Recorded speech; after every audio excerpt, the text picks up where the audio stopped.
Joker wins Oscars, Birds of Prey flops, and WB banks that Harley Quinn will do better. All that and so much more, including your questions, answered right after this mystery dynamic ad that even we do not know the contents of. Especially we.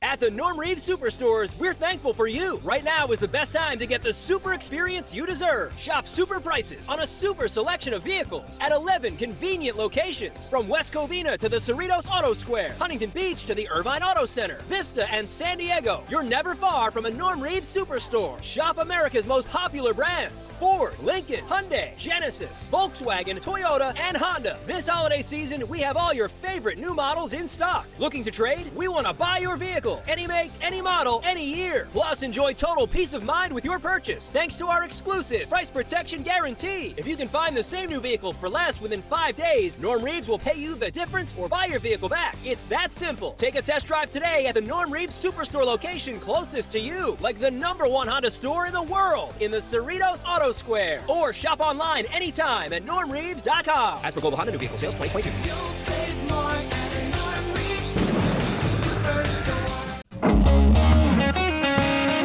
Welcome into DC On Screen episode 582. I am David C. Robertson. This my trusty co-host, Jason Gauss.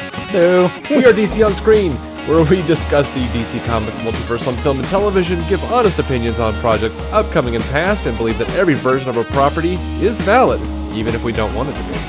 If it's been released, it is fair game, so beware of spoilers. Welcome to the show. Man, this has been a weird week. Been an interesting week. Been an interesting few days, yeah. Gosh, I guess we're going to jump into that in just a second. But first... Oh, yet another siren in the background in case that didn't come out in post. Oh. Because it's been raining for a week.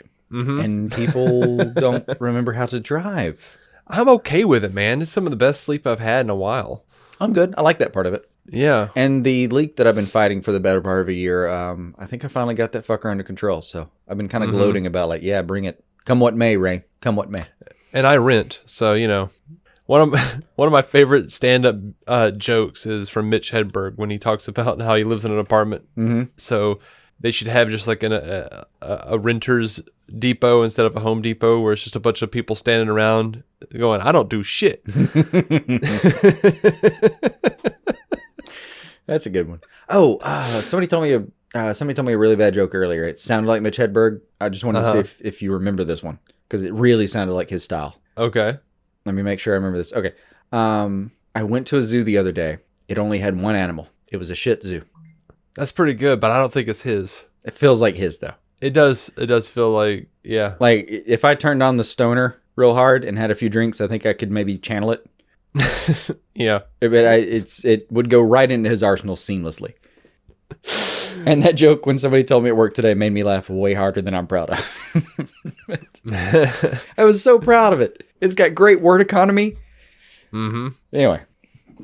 Man, Hedberg, though, you know, he was one of those guys, like, every time I bring up one of his jokes, I always go, oh, man, it's like my favorite joke of his. Mm-hmm. Even though they're always different jokes. Oh, yeah.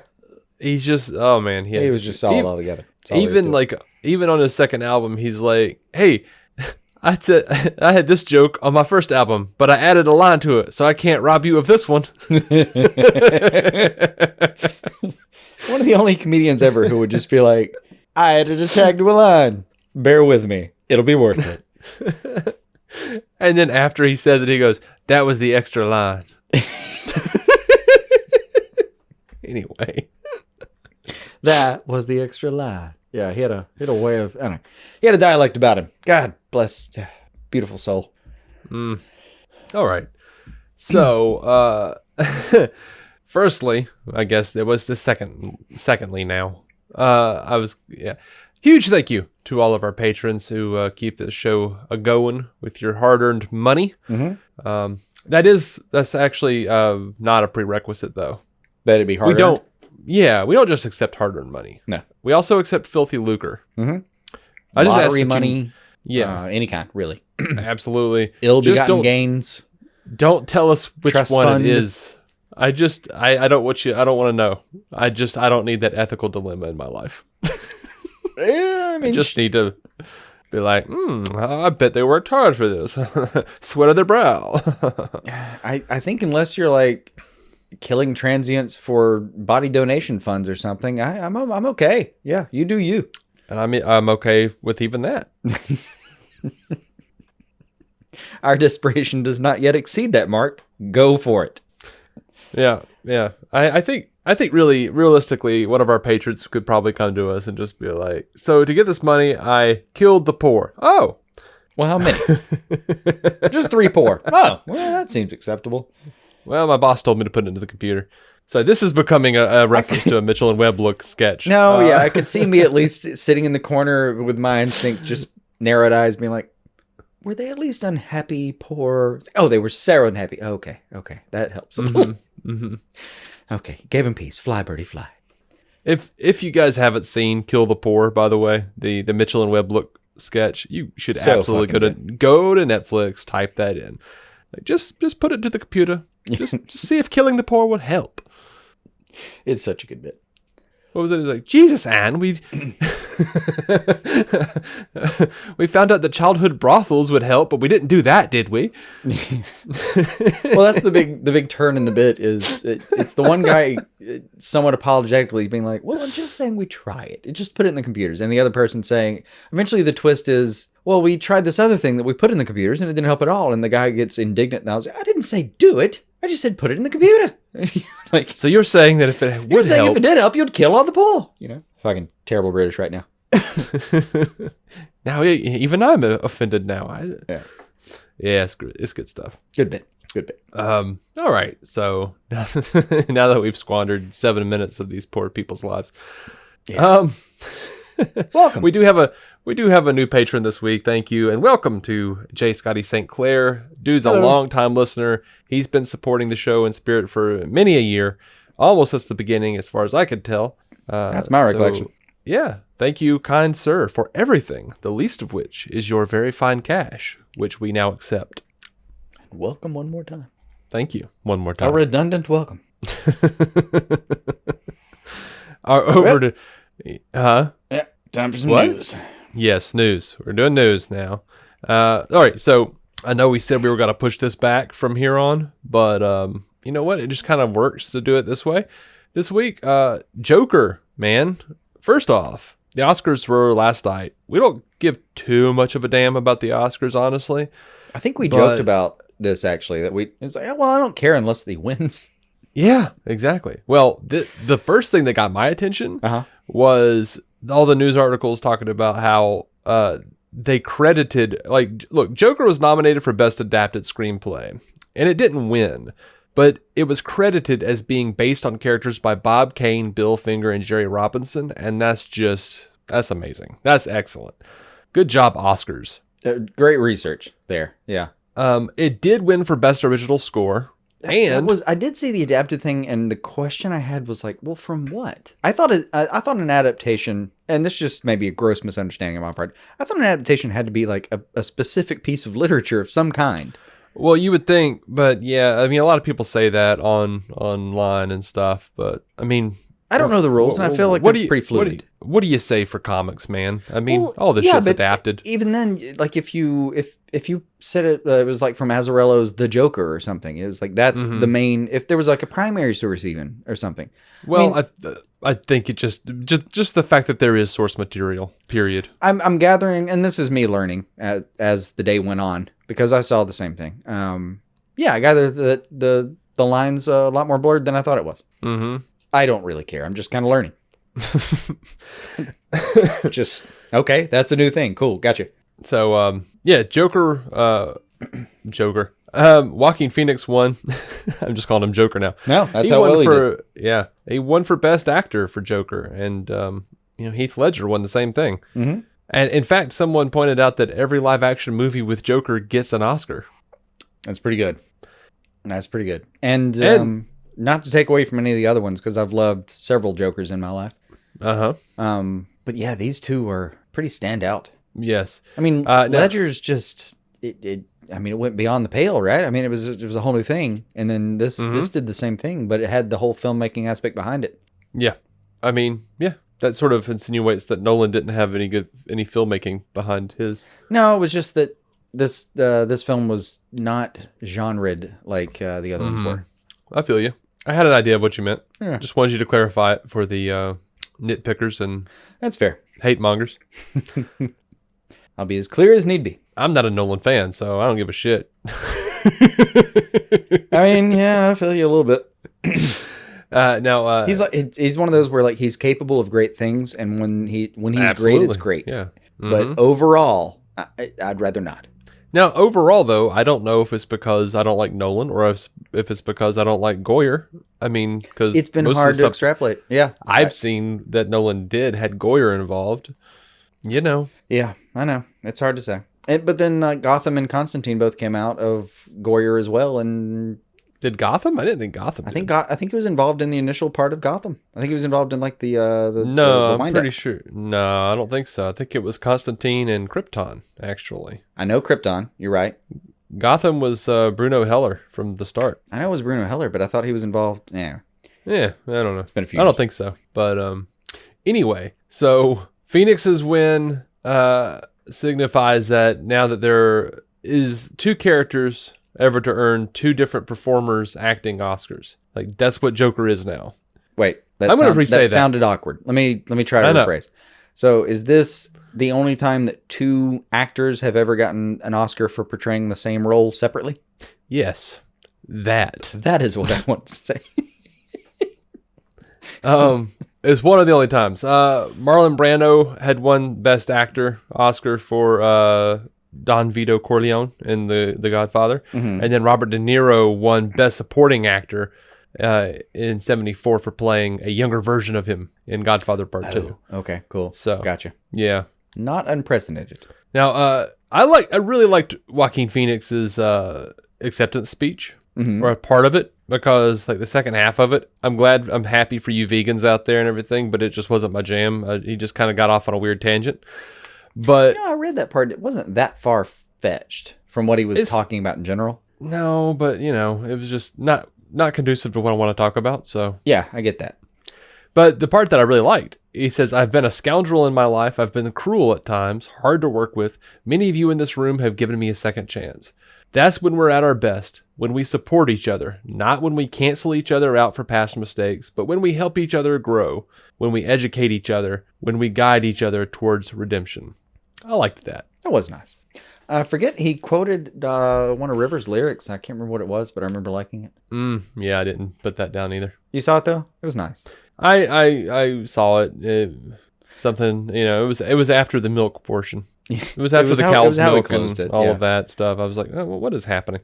I wish I remembered what that was. But it was very much that sentiment, though. And he's given a very similar speech about his overall gist seems to be, and it fits given the movie that he won this for, that there's a theme of inclusiveness and like reaching out and forgiveness and a little bit of like a humanism kind of thing.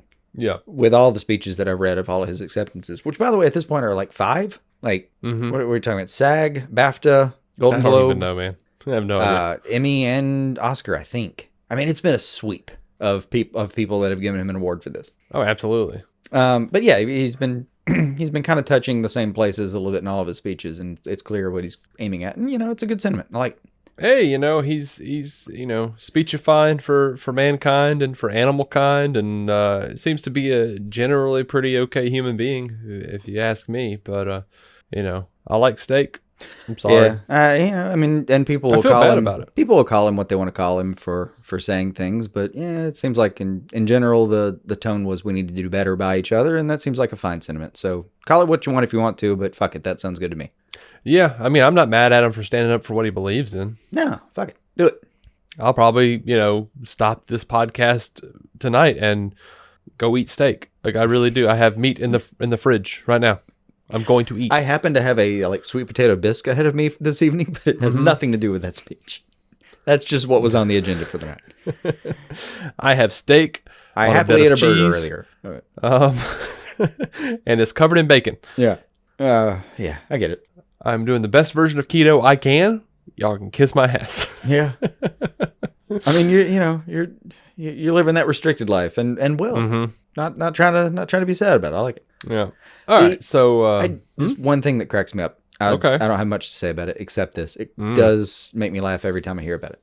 every time an acceptance speech like that happens, and Ricky Gervais even had a pretty good play on like, yeah, we don't care about your politics or whatever, just fucking get up here and thank your producer and your agent and get the fuck off the stage. Okay, funny line, I laughed. But it does crack me up that we literally pay these people to go be someone other than who they are, and for the 45-second speech they have to be who they are, we're like, don't be who you are, fuck you.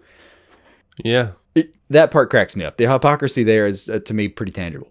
You're just supposed to be a fucking plaything. You know, when they don't say anything, it's like, oh, they're not even grateful. They don't even have anything to say.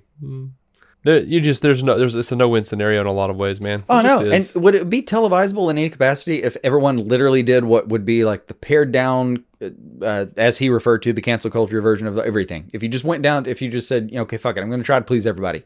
Walk on stage. Thank you. Walk off stage. You couldn't even hear it. I would laugh my dick off watching, because I would sit down for that to watch 2.5 hours of a bunch of disappointed, thank you, and just calmly walk off stage every fucking time. It'd be one of those things like a Family Guy joke, where like the first couple times it's funny, and then it stops being, and then it's really funny again, and then after a while you're just on the floor laughing because you can't believe it's still happening. Yeah. That's how that would play to me, but it's good to have some flavor. You pay a bunch of weirdos to be even weirder. Let them have their fucking 45 seconds. Like, the public buys into the Oscars for this to ever happen, truly. But I would love it if, like, everyone in Hollywood just said, you know what, we're done with this. And no one submitted their entrance fees.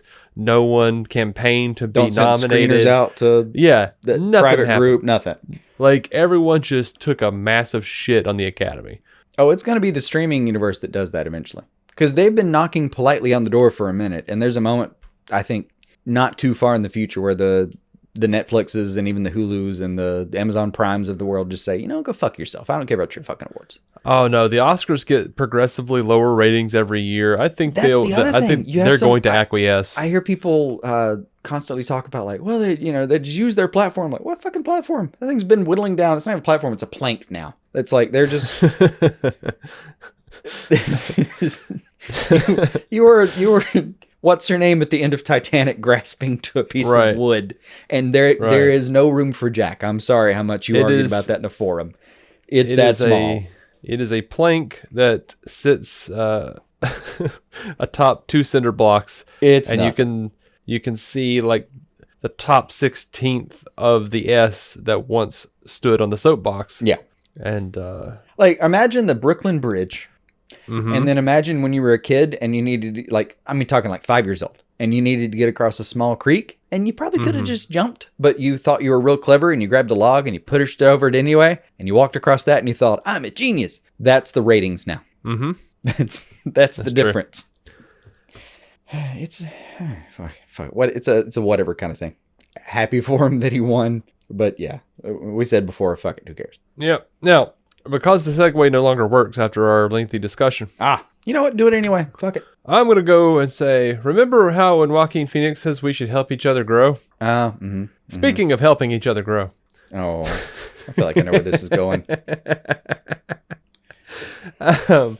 Amazon right now has the Joker 4K Blu-ray on sale for $19.99 because of the Oscar shit, you know? And the standard Blu-ray is $14.99. All right. These are all-time lows for these things. Mm-hmm. Now, but here's the thing. If you don't own Joker yet, and you still don't want to spend $19.99 or $14.99, but you want it on digital, we can give that to you for free. But here's what you got to do. Here's the catch. Leave us a rating and a written review on Apple Podcasts or the podcatcher of your choice. Mm-hmm. Or you can share our show on social media. Give it a good recommendation to folks. And you got to let us know, though. No matter what you do, you got to send us a screenshot or tag us or just somehow let us know that you're entering this thing. But you'll be entered into the contest. And at the beginning of March, we are going to use a random number generator to pick the winner. And depending on how well it goes, we'll probably do this giveaway, this type of giveaway again in the future. So, just know that if you say, like, I'm just doing this for the free movie, I don't really like this podcast, but I like movies, you're disqualified. We're not going to honor that. Well, but, sure. Yeah. So, that's the thing. We're doing a Joker giveaway, y'all. Mm-hmm. And thank you to DCU FanFam on Twitter for offering up the code. Yes. All right, let's get to Birds of Prey. The Birds of Prey, man. Birds of Prey has not done well, and Yeah.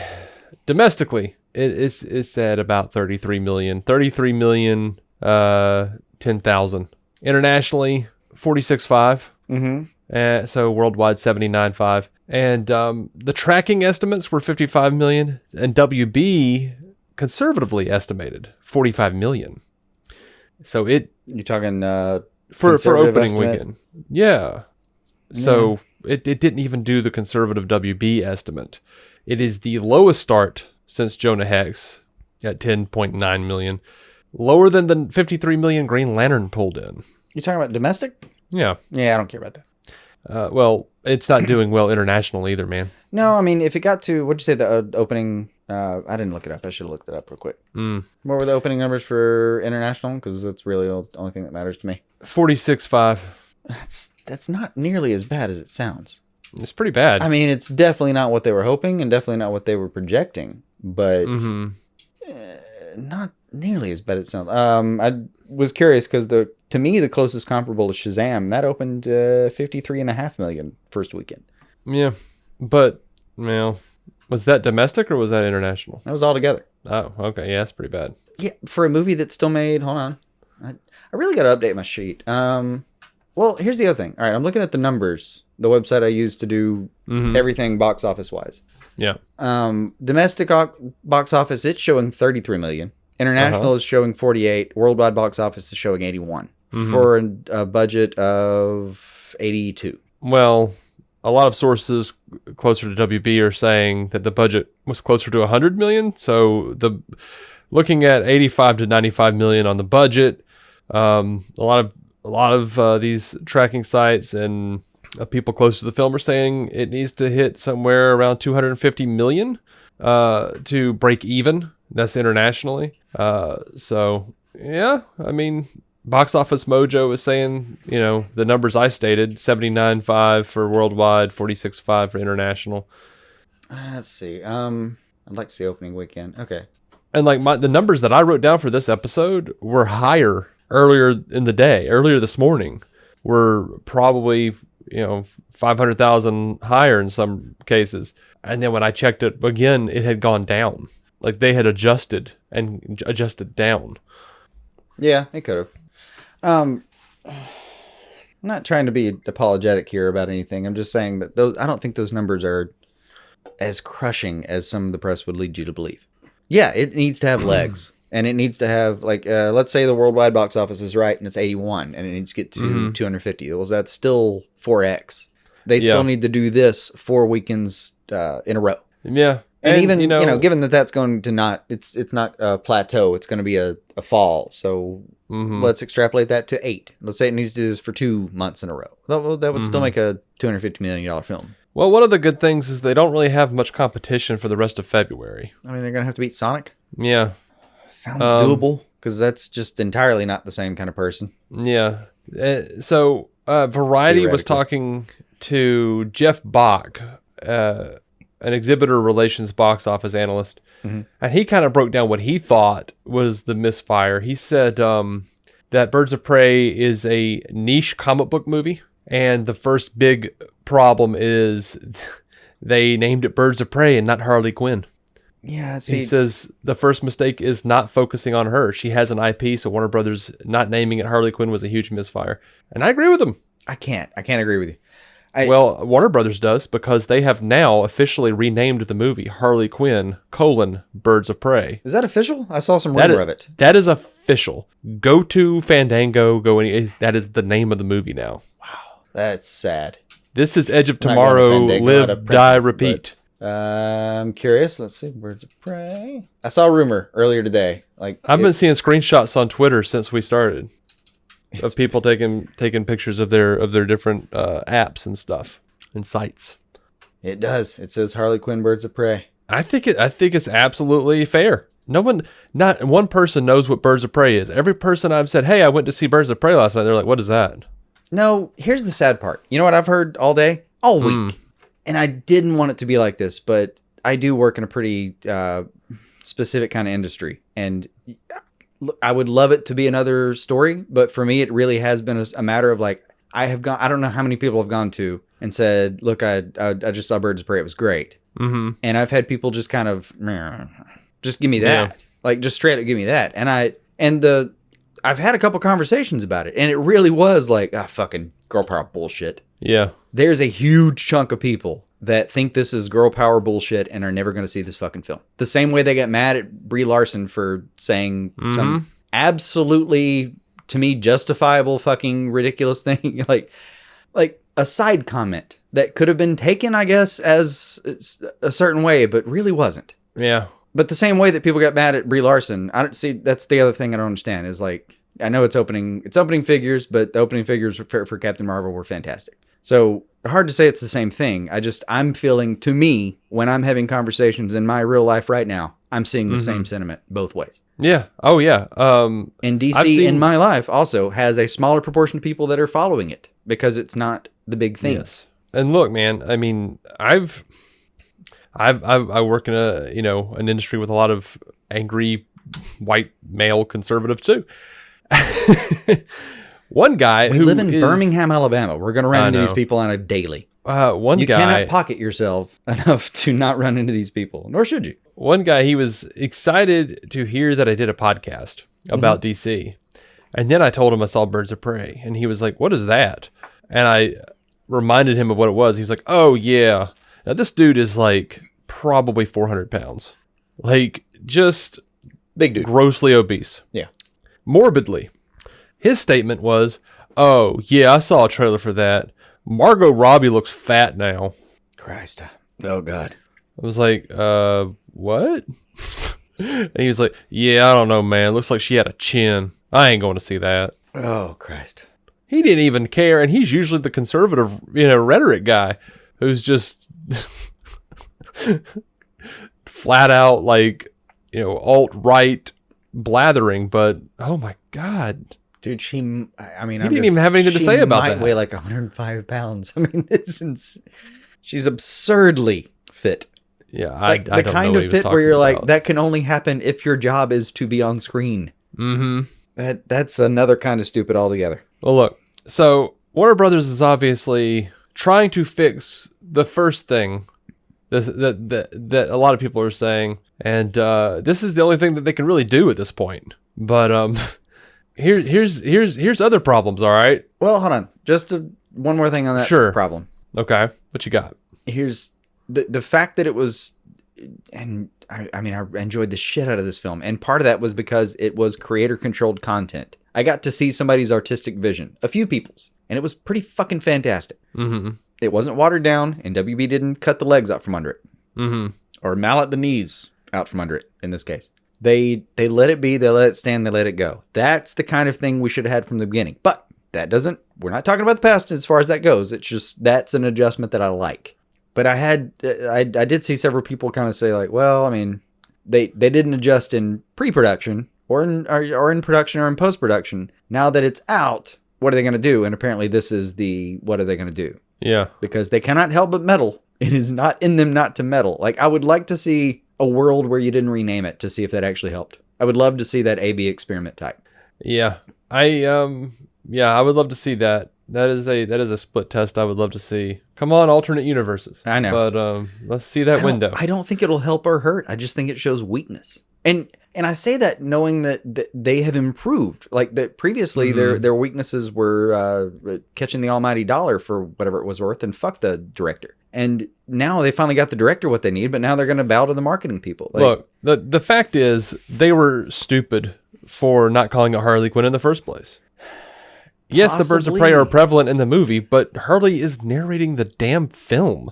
It is her film. The birds are prevalent. They're there. You get a lot of them, but Harley's literally telling us their story. Yeah. It should have been called Harley Quinn. She has more oomph in the Definitely. She is the most marketable character by a long shot. Anybody in that film, and I'm sorry, I love those characters too, but it's just a fact. She is the most marketable person outright. No, it looks bad. No others. But it looks bad for them to rename it. That's the thing is I won't harp on it. I'll let you move on here. But I just my point is I don't think it's going to help to rename it. And it just reeks of weakness to me. I mean, yeah, it does. I don't think it's going to help, though. If I thought it was going to help, I'd be like, yeah, cool, good adjustment. And I hope I'm wrong. Like, if there's an uptick next weekend, then I'm clearly wrong. Because an uptick is almost unprecedented. Once a movie comes out, it's everything. TV, movies, everything. The chart goes down from the moment it debuts. Mm-hmm. If it goes up or even stays exactly where it is next weekend, hey, I'll be happy to say I was wrong. But well, right now, I think it just looks bad and isn't going to help. Yeah, I don't know what else they would do, but I think it should have been called that all along. I would agree there, though, for sure. It should have been called that all along. It does look like 54% of the ticket buyers were men, and 65% of those were over the age of 25.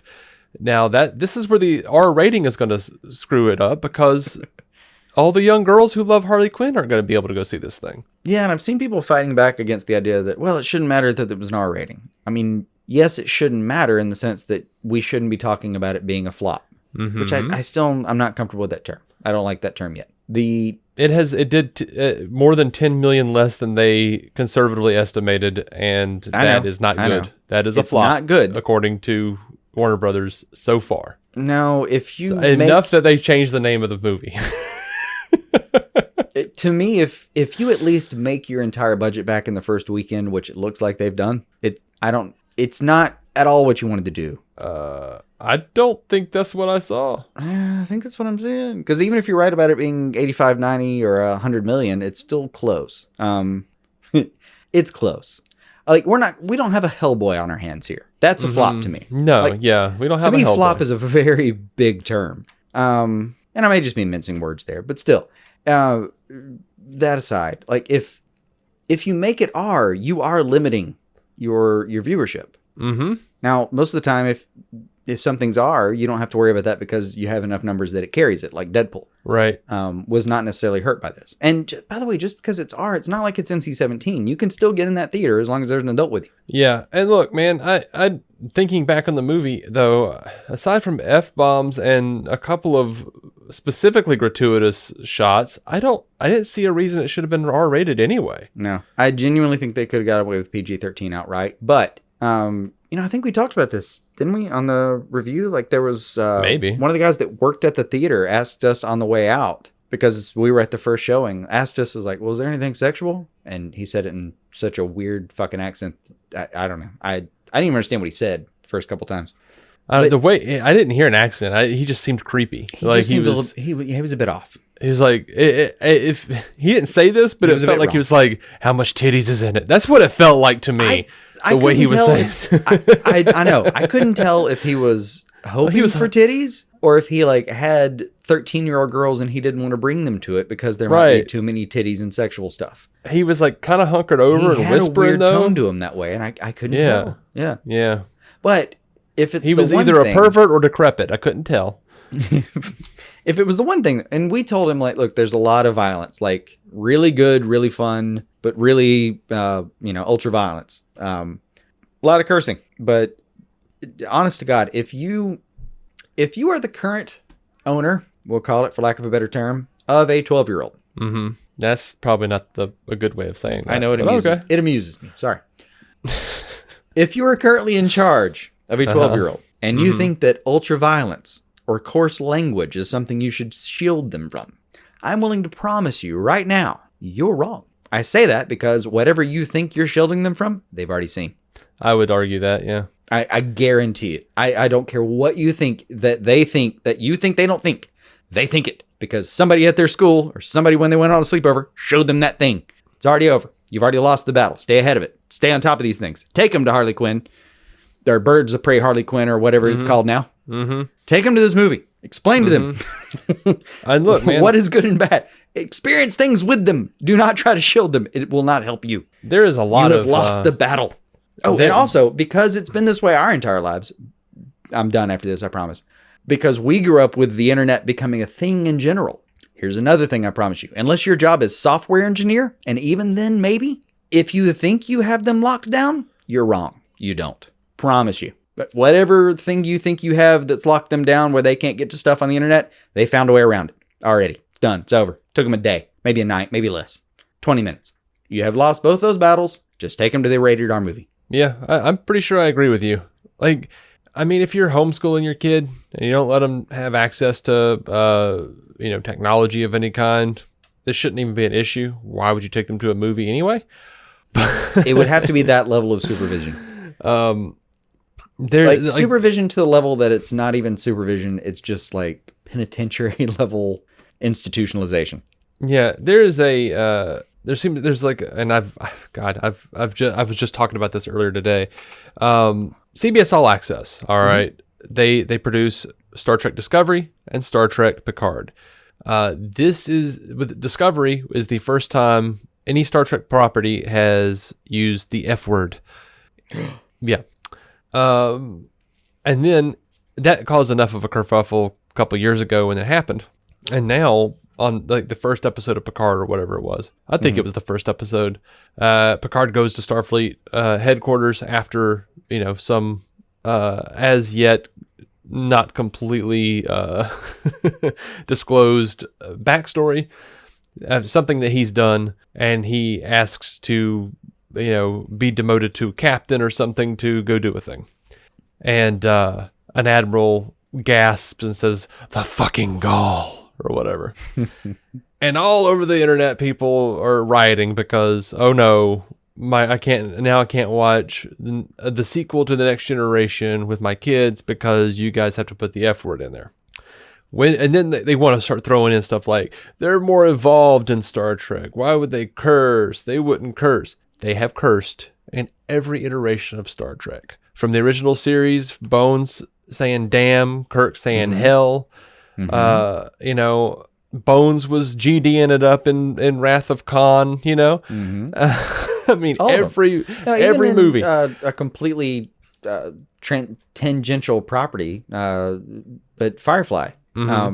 They, instead of using exactly the same words, they just used like a Chinese American hybrid in the future, like Goram. Well, yeah. But, I think it's because it's specific to Star Trek, and they think of Star Trek as being some sort of G-rated thing. I know. I'm just saying that in another version of reality that's several hundred years in advance, where things have changed and so and so and so and so. No, people still curse. There's always going to be cursing. Like it's always going to be there. But yeah, one of the things that I kind of brought up on the internet was like, look, if you were like back in '96, everyone was like up in arms for the same reasons because they were upset that Star Trek First Contact was PG-13. It was the first Star Trek movie to ever be beyond PG. And but what's funny is like the motion picture was G, but they cursed. The ratings have gotten more sensitive over the years. Yeah. But, they were like, well, we can't show it to our kids because this PG-13 is too actiony. It's too scary. I promise it's not. Oh, my God. And I said, whatever you think your kids have never heard before, they are hearing regularly and using regularly, conversationally, with their friends when they're not around you. Yeah. I want to walk it back from your tone of voice. You're not stupid if you're worried about your kids, because that's what it sounded like. No, you are. You are. I get it. I get it. They're very special. You want to protect them. Right. It's a lost cause. And I'm not saying just throw them into the wolf's den. I'm just saying. Just stick a foot in the wolf's den and let whatever the wolf you lick think the bottom of his you're foot. Protecting them from, they already. Anyway, so, point being, and by the way, I think this, to get back off our rant about how children are smarter than us, and that's just a fact of life. Getting back to not about everything, but whatever this movie's called right now. Actually, I'm going to say whatever this movie's called this week because that makes me laugh. Getting back to that, I genuinely do not think, I don't know how many people, but I do think, I don't know how many people it is, that there are going to be people who, looking at it, think to themselves, well, I mean, it's Harley, and she looks a certain way. I know she's a villain in a way. Like, I know she was, I mean, last time I saw her, she was on the Suicide Squad. There are people that will look at her, and yeah, she looks pretty gangsta in certain ways, and not think to themselves, well, I'm going to take my 12-year-old to this movie. I get it. To me, that seems under-researched, like hugely under-researched and ill-conceived, but we're deep in this. For GA, I think if you see this trailer and all you see is her with a bunch of tattoos, beating a bunch of people up, you might think, well, I don't know what's going on here. I'm not going to take my 12-year-old to this. Yeah. I think if you have looked into it at all, you have a sense that it's not what you think it is. It has a lot to do with, there's some really good themes in this movie, frankly. Like some really great themes, stuff you should take a 12-year-old girl to see. Specifically, that level of, hey, you're getting to know the world and you need to know you don't have to live with this kind of guy. Like you need to know emotional abuse and codependency when you see it. And here's a film about somebody getting over it in whatever fucked up form they chose. Mm-hmm. But I think there's a certain kind of person who's going to wait, see what their friends thought, ask them, come back later. Because again, like I was saying earlier, I've been asked questions about this, but I have been asked questions about this. Some of it was when I was saying stuff, I got a little bit of a super ignorant response of like, fucking girl power bullshit. On the other hand, I had people ask me, so is it bad or no, it's fine. Go see it. Go take all your people. You're fine. Mm-hmm. All right. So a lot of people are stating the R rating as keeping a huge section of the young girls from seeing the film. And I think that's probably fair. I don't know about absolutely huge, but definitely a number. I don't know how big or little, but a number. All right. Well, I mean, 54% of the ticket buyers were men. Yeah, no, it's got to be a pretty decent number. 65% were over the age of 25. I guess the other reason I'm emphasizing that is that I don't want to speculate about, it would have had this amount. I don't know what it amounted with that, but it would have had a higher number, period. I don't care if it's one ticket seat. It would affect it. All right. Now, there was a late embargo date. Usually, if a studio is very confident in its product, it will pretty much bring out the screenings for critics 2 to 3 weeks before the film's release. And then the reviews will be allowed, very shortly after to get people all ramped up to buy tickets, which the pre-sales didn't go. Well, you couldn't buy a ticket. Buy a ticket. They were sellouts, yeah. You couldn't buy a ticket. No, 3 days before the movie actually came out is when they had the screenings for the critics. And I think Warner Brothers was gun shy. I really think they were. I think they were a little scared because the critics are traditionally pretty shitty to DC films. Yeah, but this isn't new for them. I don't think that was a problem. They on two fronts, I don't think that's the issue. One, we literally talked about this 3 years ago now? Mm-hmm. Almost three and a half? I don't know. With Suicide Squad having an embargo that was only lifted days before the film came out. Yeah. I mean, this was verbatim almost, if we tried to, the discussion we could have about it. It affected things. Mm-hmm. But I don't think, a couple weeks before is fine as far as ticket sales go. To me, these days, now, if you put out, if you put it 2 weeks before the actual release date, you've got plenty of time. Hell, even a week is plenty of time. These sites will proliferate and clickbait and have into some bastardized form a headline that was a real headline, 5 or 6 telephone game junctions ago. Mm-hmm. I mean, that happens in 2 hours. But look, man, they didn't have. We tried to find tickets for it, and only one theater in town was even listing anything, and you couldn't buy tickets for it. And that was up weird. To 2 days before the movie actually came out. Yeah, that part for me, that is the weirdest part of all this. Is not so much the release of as far as the marketing goes. That's another thing people brought up. I'm sure you have this somewhere in your notes, but I'm skipping ahead a little bit. As far as the marketing, there were trailers. There were the requisite amount of trailers. There were the requisite amount of trailers in the right place. There were guest appearances by all of the cast on shows. Mm-hmm. I don't think it was lacking what would be, to me, a standard rollout. But for me, when there wasn't a pre-sale date that I could get to immediately and grab, that was kind of weird. And then when we were trying to buy tickets literally a week before the fucking film and couldn't, that was really fucking weird. Yeah. I've never seen that in my life. Me either. And you know what?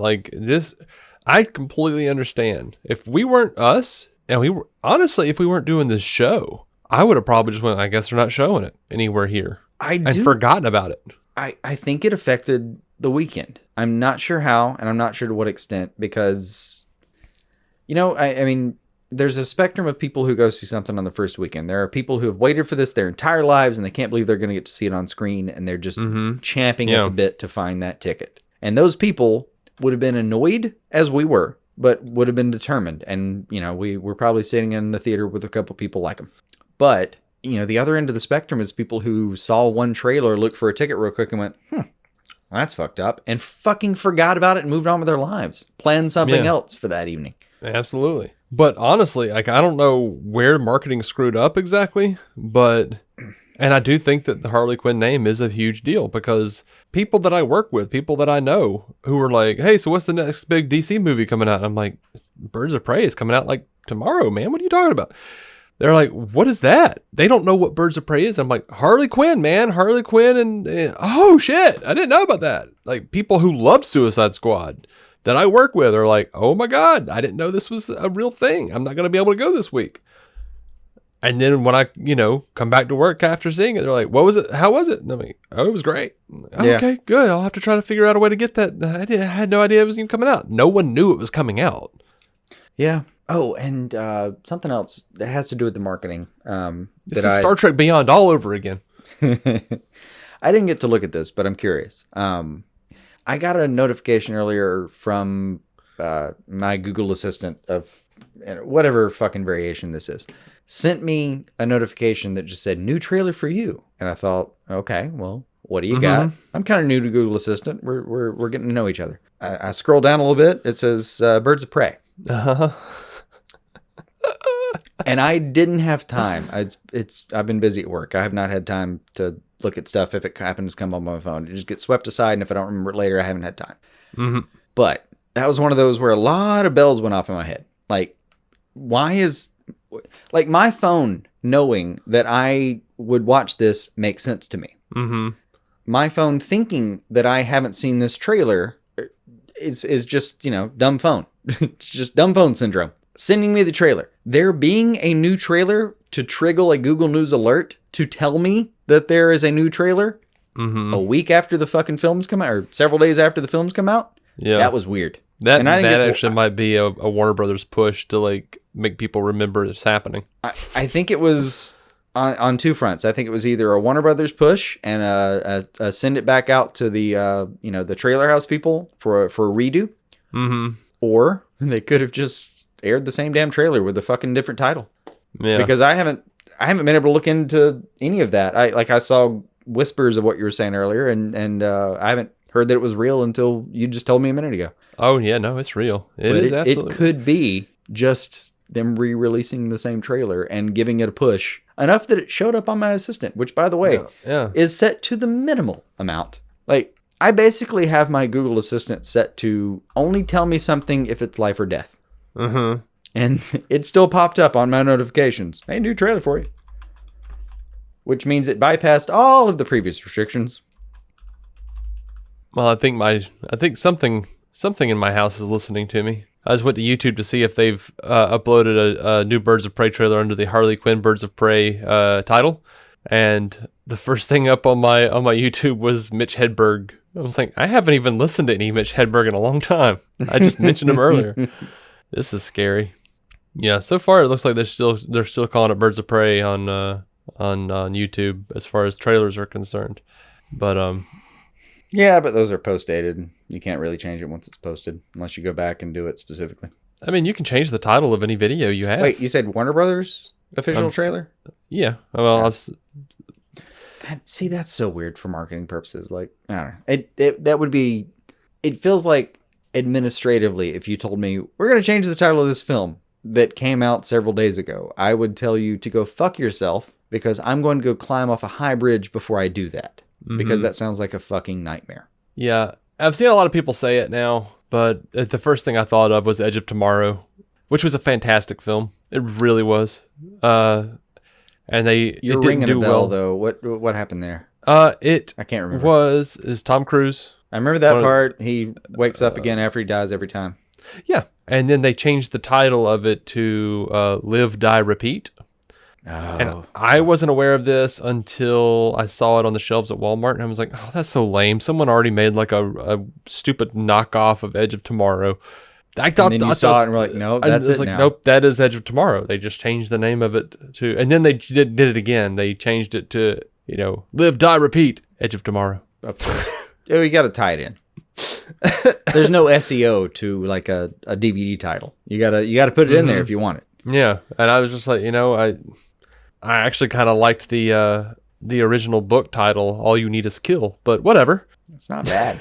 It's not bad at all. Kind of serves both purposes. It's dumb, but it makes me laugh. I think Universal probably Memorable. wanted to do that when they initially named the movie The Mummy. Mm-hmm. And after like 14 people showed up to watch it, I think they probably wanted to name it Tom Cruise is in this, please come watch. Uh-huh. None of those worked. Which Mummy has always been a weird title for me with that creature, It's shouldn't it be called The Daddy? Anyway. You're on probation. I've given you a warning card. Whatever sports metaphor you want. I take your warning card and happily tuck it between my butt cheeks. I would too. I get it. So some people are stating the coronavirus as a possible. I don't think it was going to open in China anyway because of the R rating, but a lot of people are saying. I mean, if you theaters asked closing me to in put $20 China on it, I would say no, probably not, Yeah. because of the R rating. But they are a little iffy. Yeah, but apparently, theaters closing in China because of the coronavirus. But they, Possible. in my memory, China generally opens like a couple weeks after anyway. Mm-hmm. Yeah, I think I think it what would have affected this weekend. I do think what probably, I'm sure there was some sort of effect, but what I do think is a pretty legitimate thing for why it might not be doing well so far is because this is Oscar weekend and people are going to see nominated movies.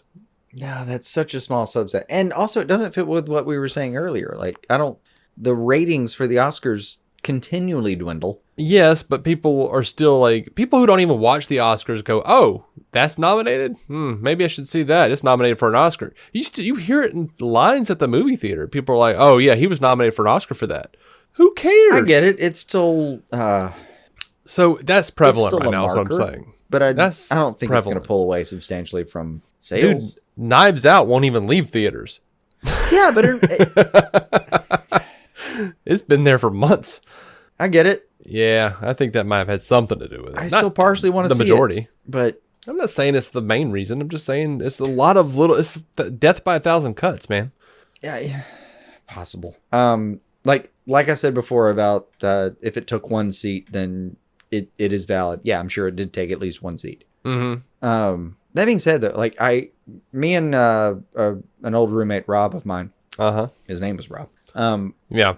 He and I did an experiment. We took all of the Oscar-nominated films that year and watched every one of them just to see if we cared. And we never did the experiment again because we could not have given two shits. It was terrible. Yeah. It was the year of Atonement, Eastern Promises, There Will Be Blood, and something else I can't remember. Mm-hmm. And probably something else I can't remember. We watched them all. Those were the only three. And out of all of those, I thought Atonement was at least a neat take. Fun movie. There Will Be Blood can blow itself because there was none. And there were a couple of great performances, but the movie didn't do anything. And then Eastern Promises, it was like, yeah, same thing. Didn't do much, but at least there was a couple of really cool fight scenes. Mm-hmm. Now, that's probably my inane take. It was a fun experiment to run for 1 year, but we didn't walk away from it thinking, these people really have their finger on the pulse. We should watch more of the stuff that's Oscar nominated. Right. Yeah, but you guys are not sheep. People generally go, one thing, people general audience people go, this was Oscar night. If it wasn't true, they wouldn't put it on every damn piece of packaging and art for the movie going forward after it happens. I get it.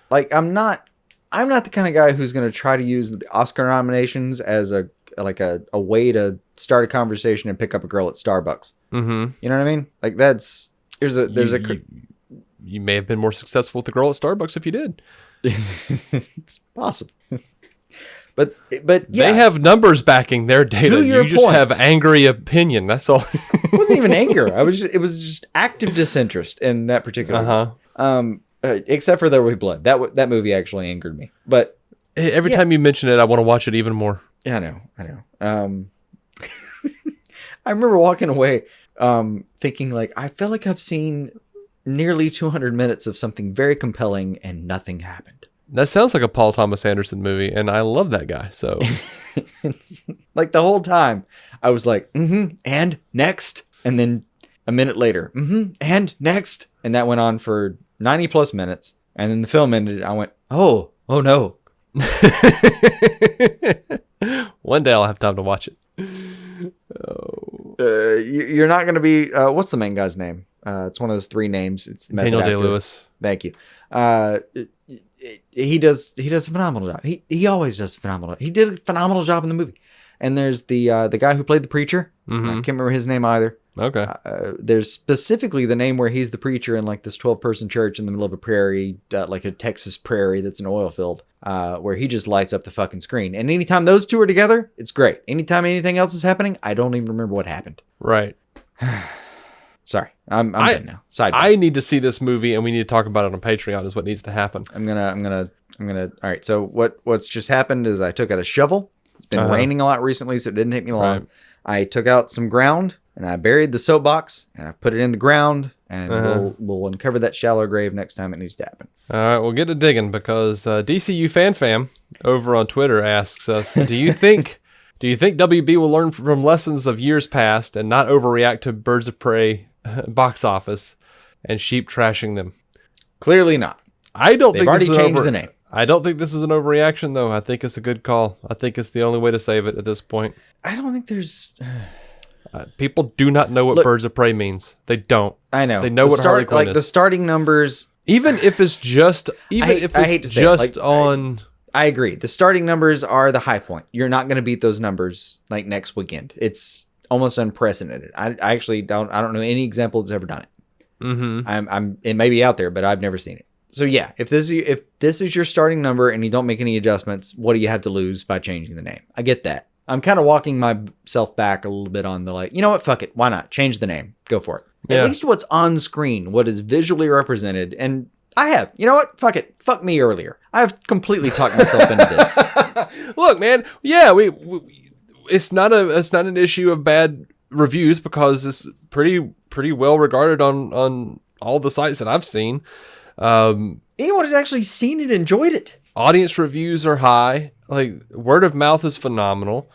I think the thing where you couldn't buy tickets was weird. I don't think the marketing was particularly off because it's impossible to see a trailer for this film and not know that it's Harley-centric. It's just impossible.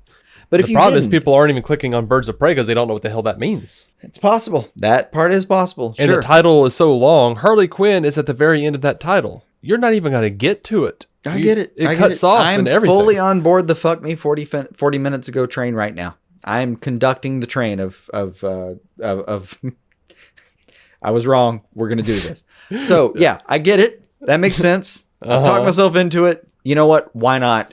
Because again, like the numbers aren't going to get any better. I mean, they might. Like, I think there's a lot of people who are going to ask their friends, "Hey, was that so far this way?" Like, I think if you ask your like super conservative friend who didn't want to see this, I say conservative. It's not even that. It's a certain type of person that's not even like in the conservative camp. Take that out of the equation. My bad. There's a certain kind of person who's like abhorrent. Like it just doesn't want to deal with like a girl power kind of movie, and they marketed it that way a little bit.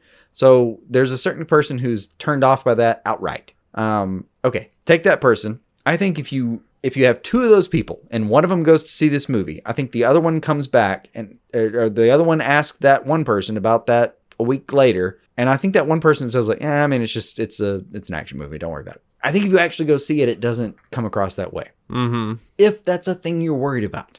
Yeah. Yeah, fuck it. Change the title. I'm in. I'm done. All right, Travis Hines on Twitter asks, what's the worst Birds of Prey box office take you've seen thus far? For me, it's Suicide Squad's fault. Oh, I have. I've seen a few. The worst outright was they made these ladies unsexy, so nobody wants to see it. That was what I was gonna say. Like, there are a few assholes out there who've been putting up pictures side by side, one of Harley in even skimpier clothes than she generally is in the comics. Yeah. And then of like maybe the most unflattering behind the scenes set pic of Margot Robbie running down the street, and they said they changed this to this, and that's the reason why that no one wants to go see it because no, sorry, that's stupid. I'm of the mind that if you think the movie wasn't sexy enough, you need to rethink of how you think about women in movies. Honestly, like it's to me, it's pretty sexy that it was a bunch of women up there kicking fucking ass. But if that's not your thing, those were still a bunch of objectively, to me, very sexy people on screen. Mm-hmm. I think if you watch this movie, you walk away knowing that. If you were worried about this movie and if you were objecting to the sexiness of the actual characters, I think you had an agenda before you even thought about it, and you're just folding this in. And that's on you. And you know what? I mean, I'm not going to judge you until you talk to me, but we're going to have something to talk about. Because that's probably on you. Yeah. But...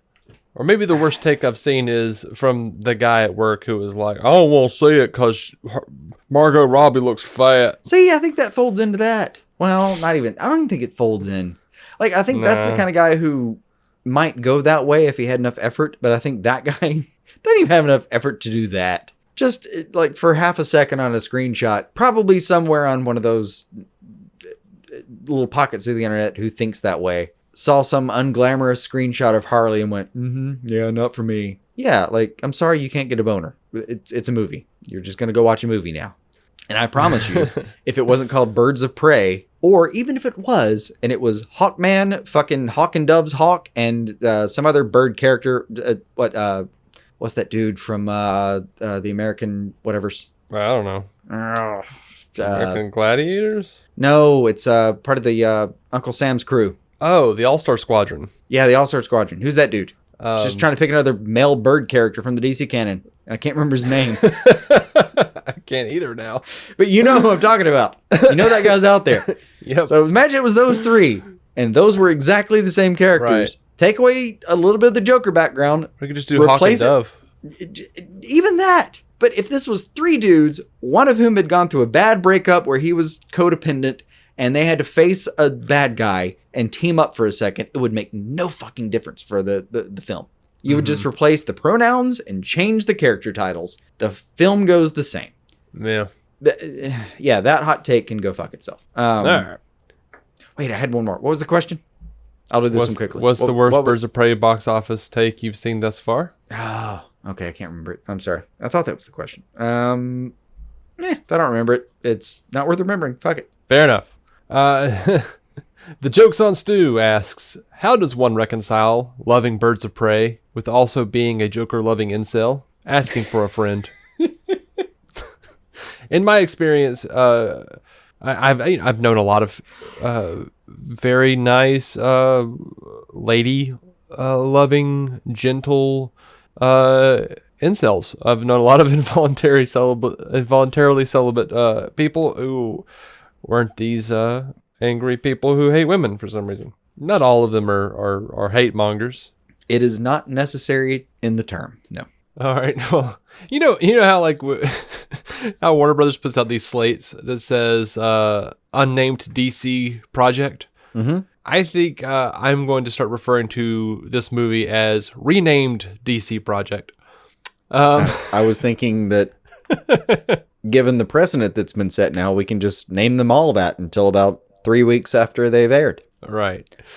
All right. Renamed DC project, star Margot Robbie. Is saying that she wanted to make sure that Harley Quinn stayed a shitty person. She says, sometimes I'm like, this is not what she should do. I think there's the temptation to, at least in this version, because Cathy was definitely interested in seeing this more vulnerable version of Harley. We all wanted to see, like, what does Harley order for breakfast when she's hungover? What does Harley's apartment look like? We did want to see that real life side of her, but I think there was a temptation. I think Cathy was loving the vulnerable, fun, and sweet version of Harley, and I had to keep being like, she's a bad person still. She can't be good. She's a shitty person. Yeah. And I did love the sandwich and the shitty environs and all that. Mm-hmm. But yeah, for real. I mean, she's terrible. That was a good instinct.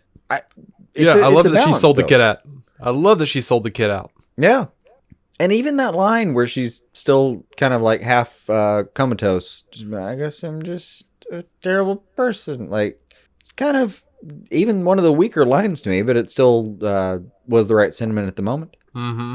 And Margot Robbie's also saying she's still pushing for a Poison Ivy team up. She wants to do Harley and Ivy. Fuck She yes. says, I've been really working that angle for a long time because obviously Ivy and Harley have such an incredible relationship, so I would love to explore that. If you read the comics, you know that Poison Ivy and Harley have an intimate relationship. In some comics, they convey it as a friendship. In other comics, you could see that they're actually sexually involved as a couple.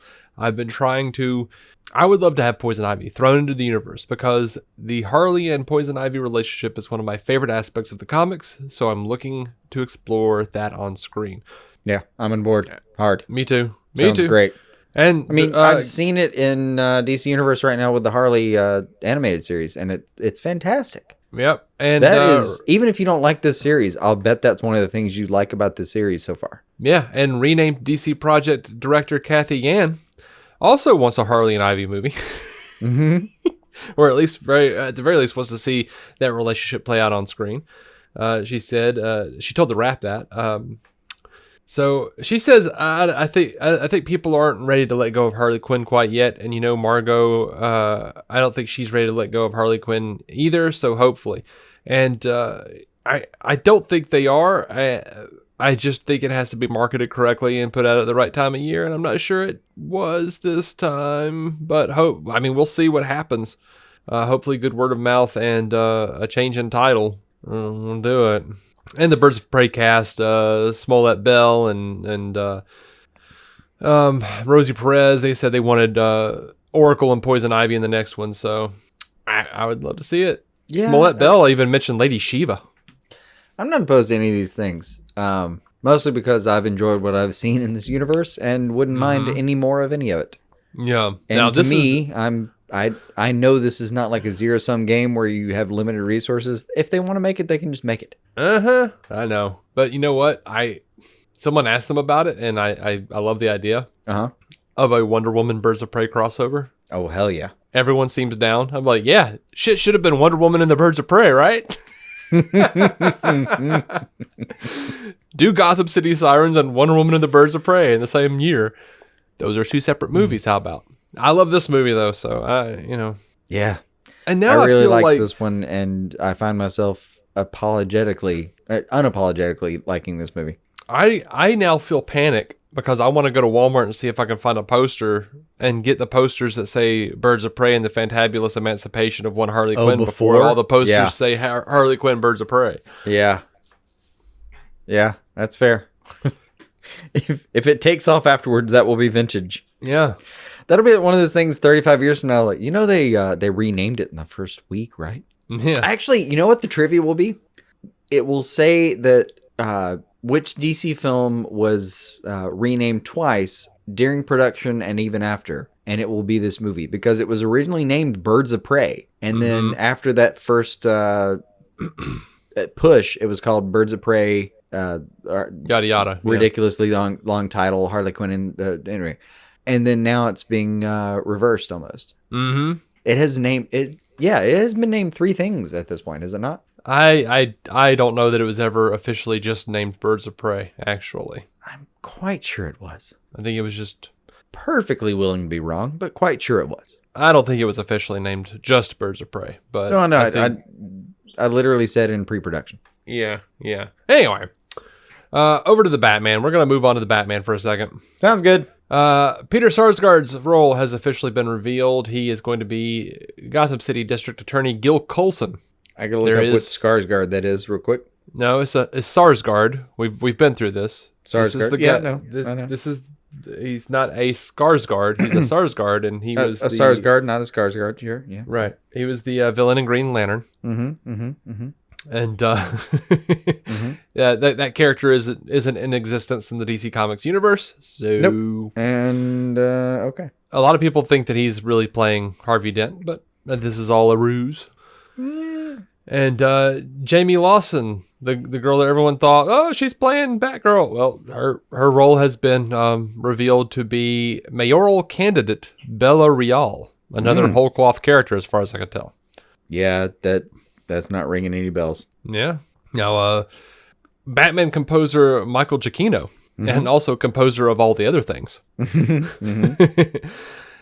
says he has seen the Batman suit. He says it's going to be a very different version of the character, different from everyone else's. He says, it's a little crazy at times, but I get to work on the films I love to work on.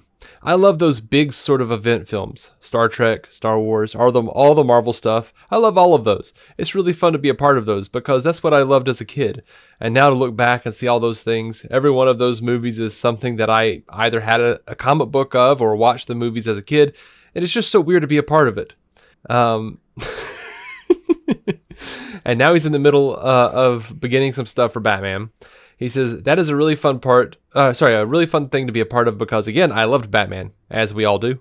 Yeah. I mean, that's the dream, though, getting to be a part of this at this point. Hell yeah. So it's just fun to be a part of taking it and doing your own version of it. And they aim to do something different. He says, Matt and I have talked about this for well over a year now. We're like best friends, so we talk all the time anyway. So this is just a normal part of our conversations. Nice. Wouldn't it be cool if we did this? Wouldn't it be cool? Wouldn't it be fun if we did this?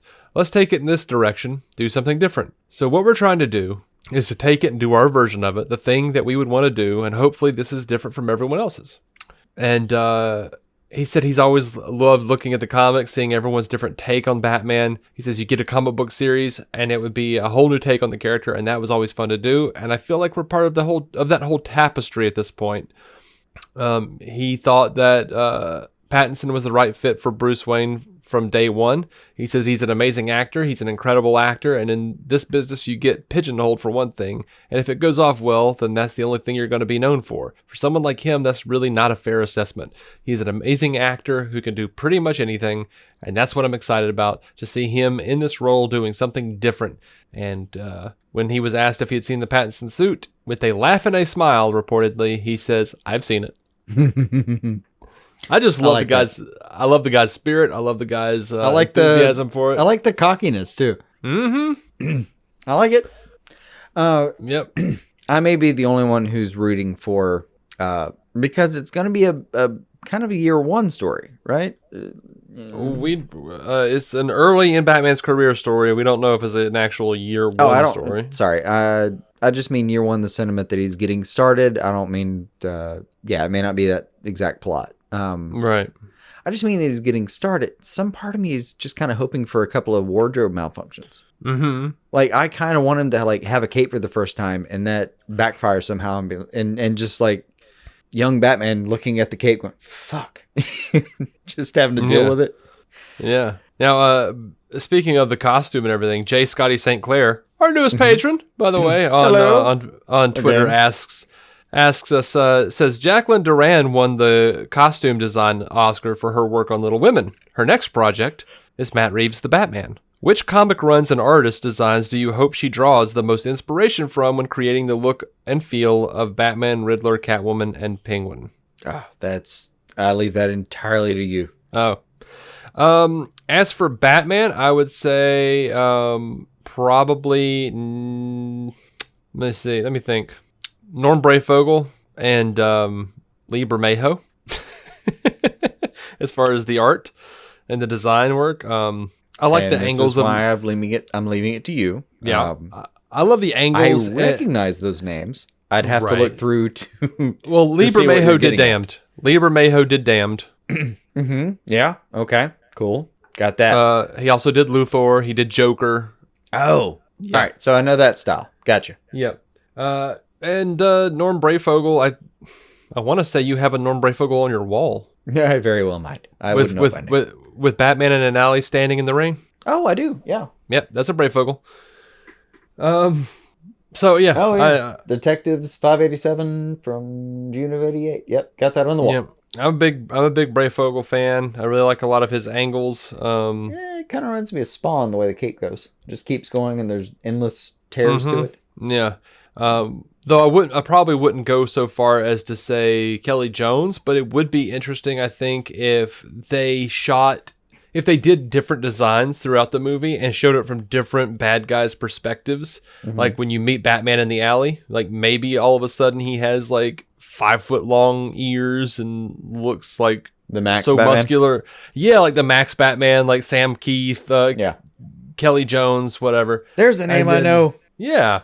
And then, you see a different version of the character, a little bit of, a little bit like playing with perspectives, just seeing the different guys. It reminds me of, I think that movie was called I'm Not There, the Bob Dylan pick, where it's like different people of different races and and styles I think it played was them. called I'm Not There as well. Yeah. A was little bit like delightful. that, but based on different people who are encountering Batman. But I'm a weirdo.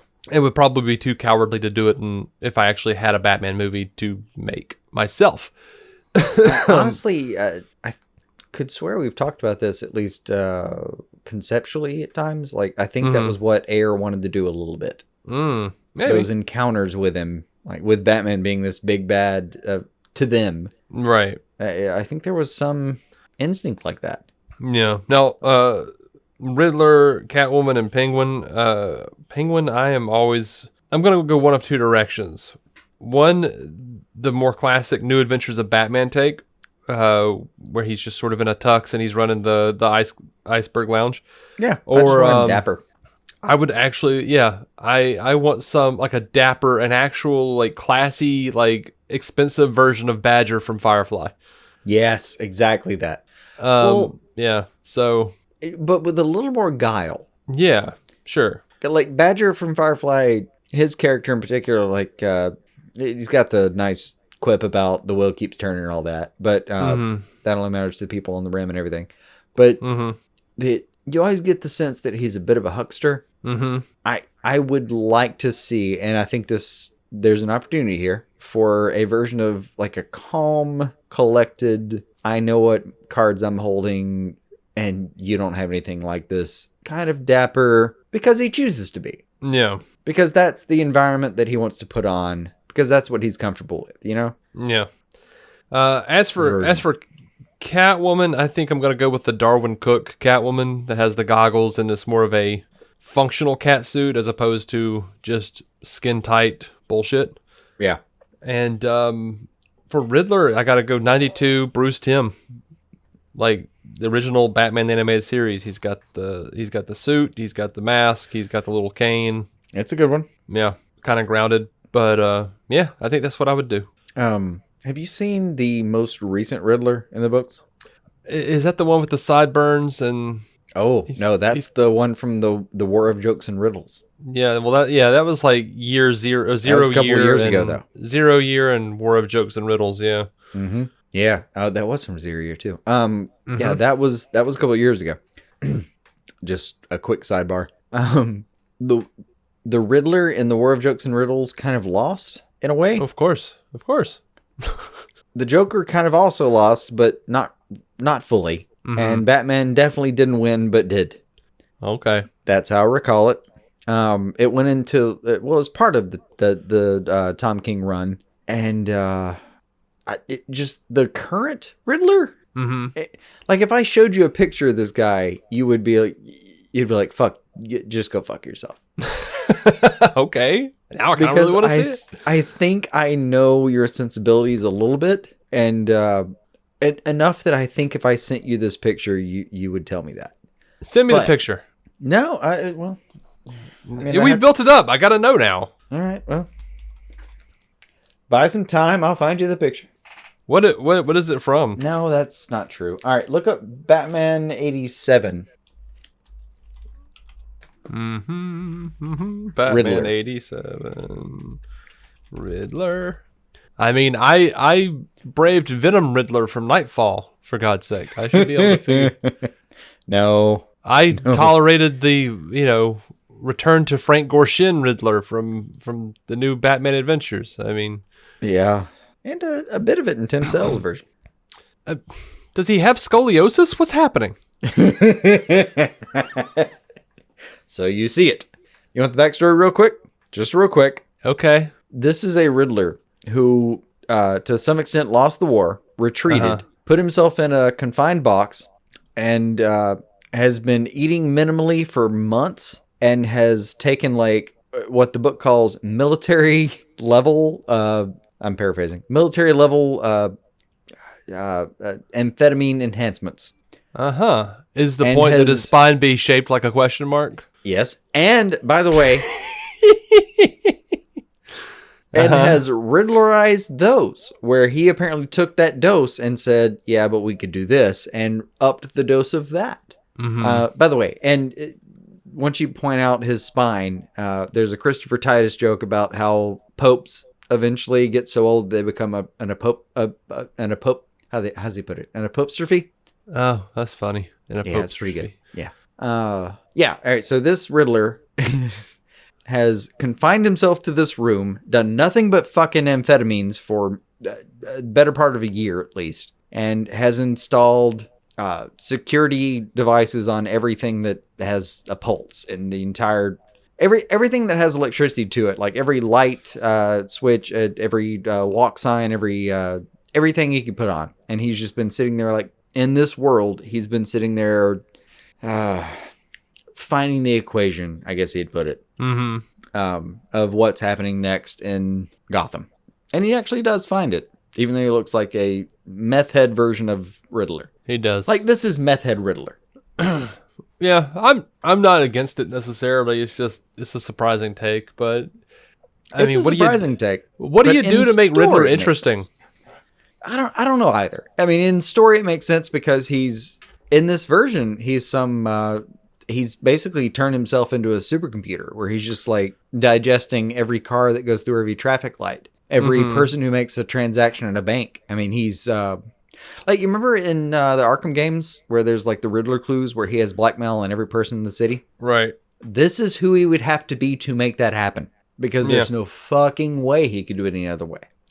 I mean, I think my idea of what makes Riddler work is that he's a grounded villain.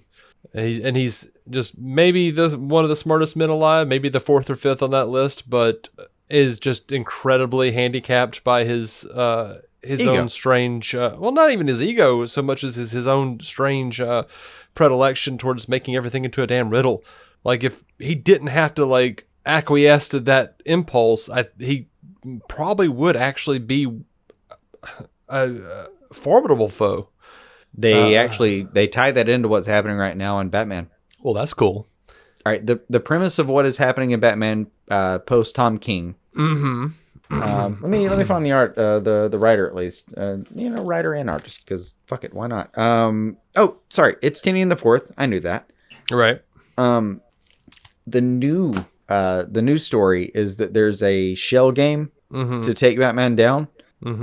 There's an outside force called the Designer who is trying to make it happen. And you would think it was Bane if they hadn't already pulled that card. But apparently it was the brainchild of Catwoman, Joker, Penguin, and Riddler sitting in a room and saying, how could we actually make this happen? Which sounds like a formidable set of foes. Yeah. I'm a little surprised Catwoman's involved. She tried to bail on it, if I understand correctly. But she was aware of it. All right. I'll get to it one day. One day. All right. Over to the Suicide Squad.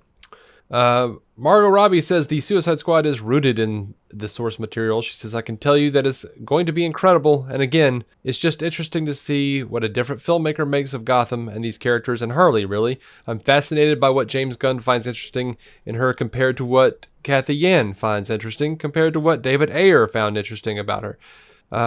James is such a comic book lover. It's going to be rooted in the source material, which is always important to me.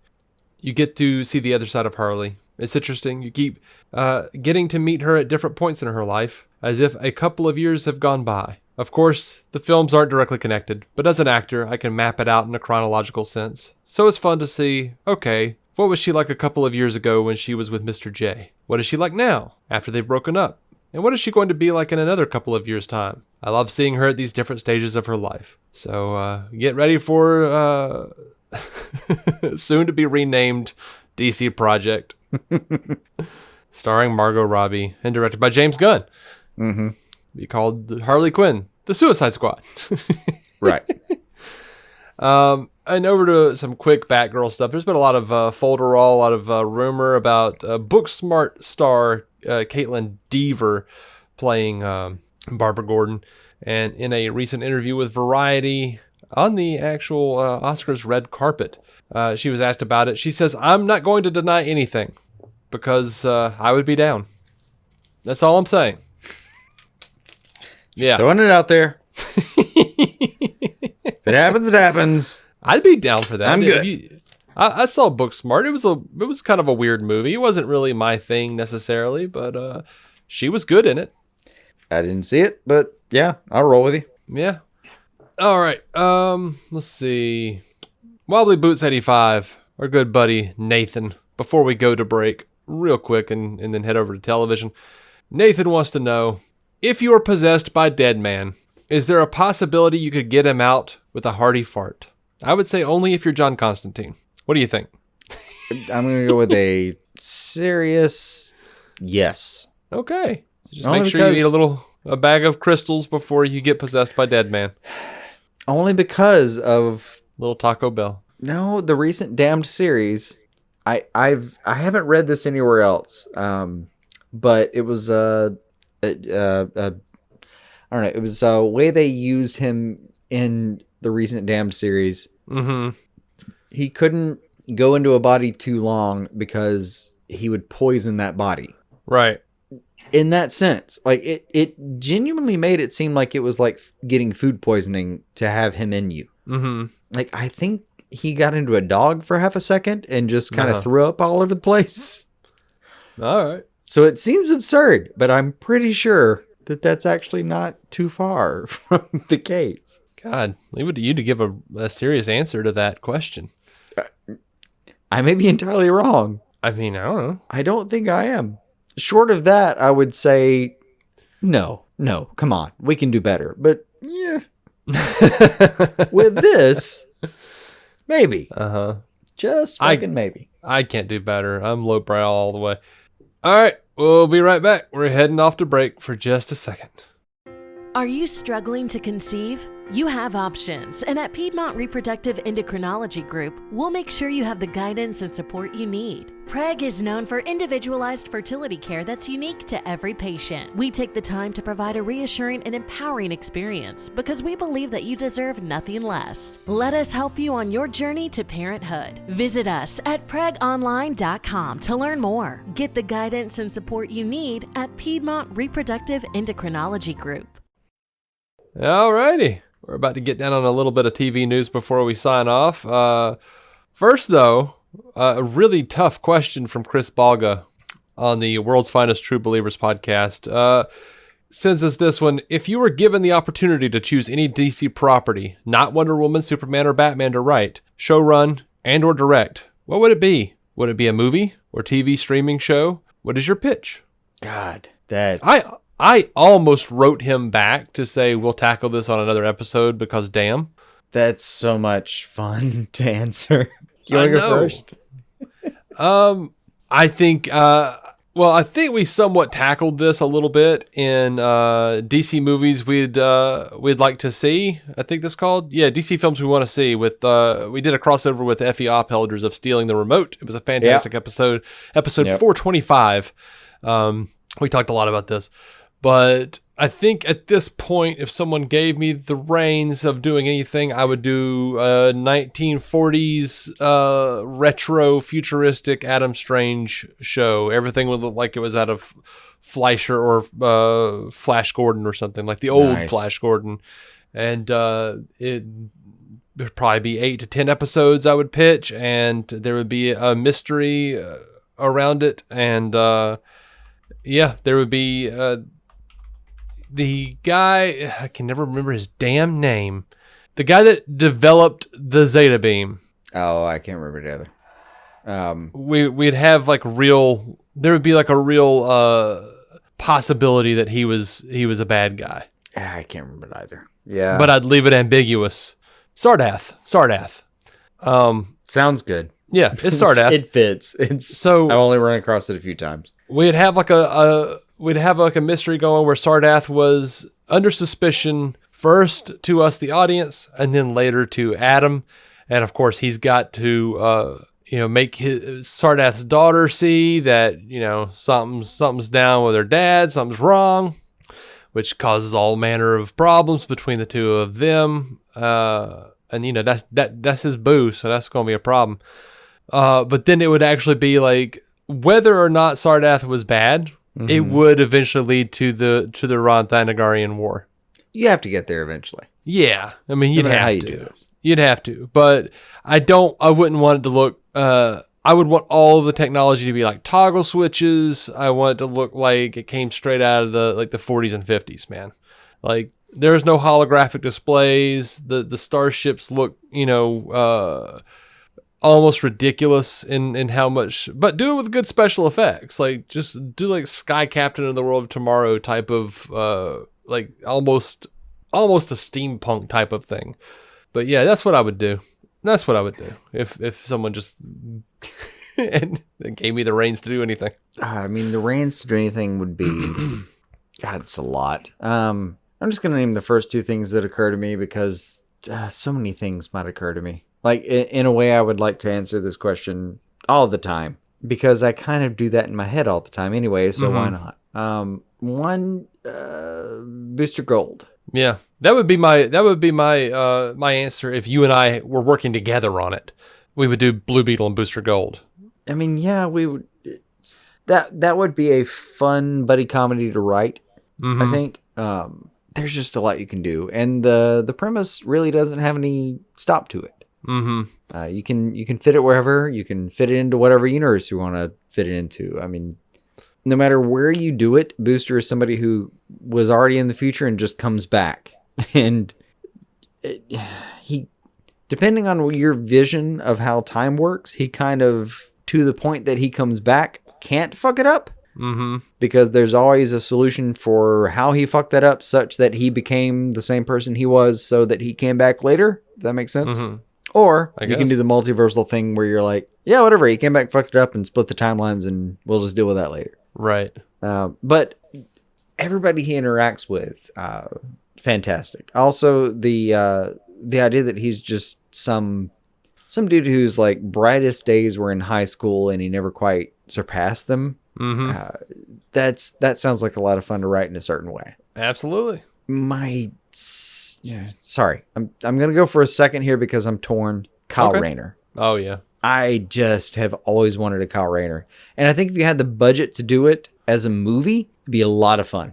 But like literally, someone who draws for a living, an illustrator, given that fucking ring, your CGI department is going to have a heart attack / a boner at the same time. Like that's how they're going to die. Priapism. It's a lot. It's a lot to give somebody with that much imagination that ring. I mean, they can do so much. He eventually becomes Ion, if I remember the name correctly.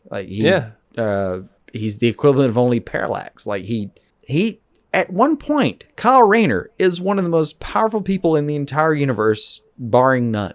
Yeah, wasn't he like a White Lantern or something, or like the White Lantern? Or oh shit! When they start changing colors, yes, I don't know, yeah, like one of the White Lanterns that brought it back in the Jeff Johns run. I think yes. Yeah, they're like Kyle Rayner is to DC Comics as Tommy Oliver is to the Power Rangers. Yes, he's like the most powerful son of a bitch ever.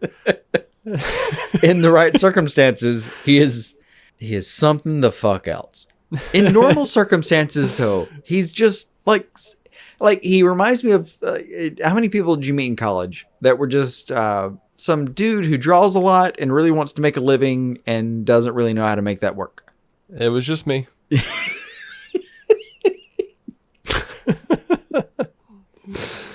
I don't think that's true. Surely you met somebody else. No, everyone else seemed to know how to make a living. No, actually, that's a good point. Everyone else seemed to know how. They didn't. Yeah. Everyone else who was just drawing I was upfront about it. I'm going to make this work for me. There are plenty of ways to make that work for you, but being an illustrator is a difficult job. I like the idea of someone like him who's an illustrator, he likes to draw all that, but all the imagination and specifically the visual element. That's my favorite part of it. That you have all that at your disposal, and then they give you that fucking ring.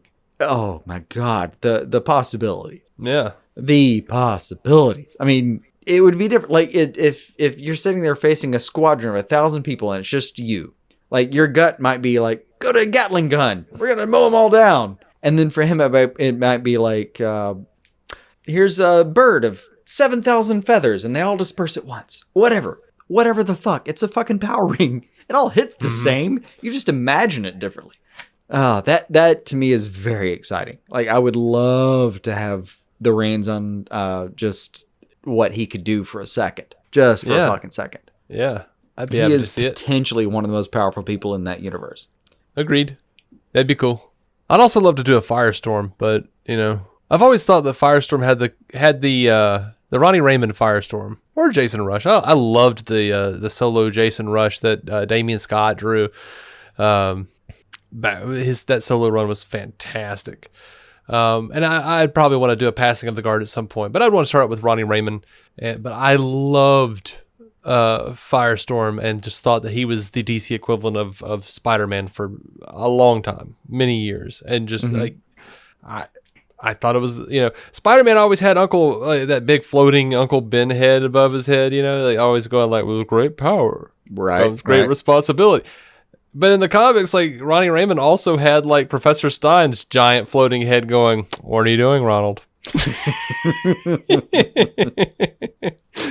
With great power. Shut up, Stein.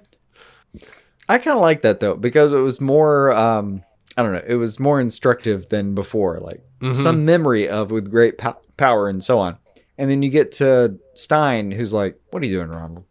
If those two chemicals interact, it's going to create a greater explosion. If you change them instead to this and this, you'll actually reverse the effect and blah, blah, blah.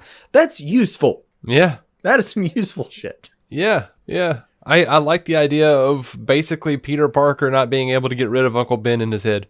I like it.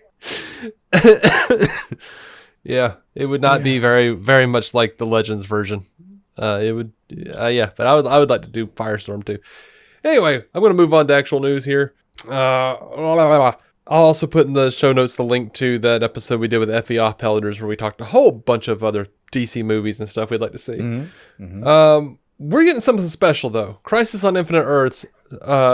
Traditionally, the crossovers haven't been able to all be released on the Blu-rays because of the unions and everything. It's a union nightmare. But Crisis on Infinite Earths is going to be released on Blu-ray with a catch. All right. It will be released on Arrow's final season, Blu-ray set, and the Arrow Complete Series release on a separate disc. And that is the only place you will get all of those things together. All of those episodes, every part of the crossover together. All right. Let me make sure I understand you. So 5 hours of crossover. That's on one set? It will be on two different sets. The season 8 / final season Blu-ray set of Arrow. So I was hoping I misunderstood you. All right. So it's going to be the Crisis minus Arrow and then season 8 of Arrow. No.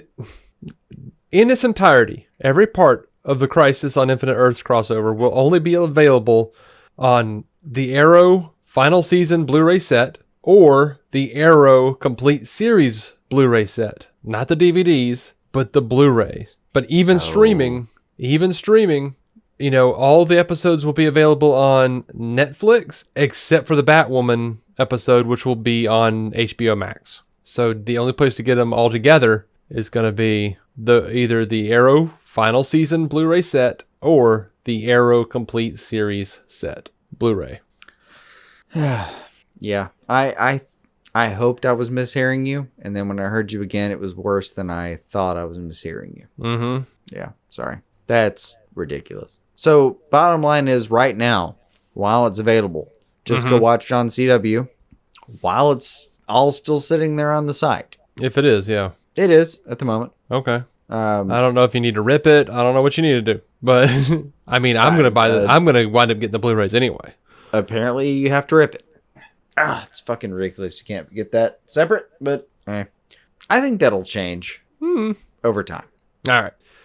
So, what's next for Diggle? We got a little bit of news there. Not a whole lot. Guggenheim told comicbook.com. As for whether or not Diggle is going to be on the Superman show, he says it's definitely above my pay grade.